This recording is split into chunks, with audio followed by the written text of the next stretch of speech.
this season of Lent, as we walk steadily towards Easter, it is the way of the cross. And the cross can be a heavy thing to carry.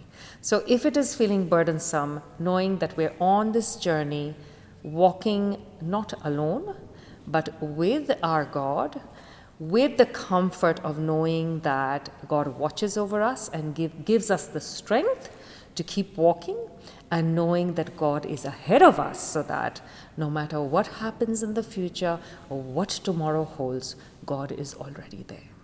So thank you so much for listening. We miss having you around the campus, and may God bless you and your loved ones, and may you stay safe and be at peace.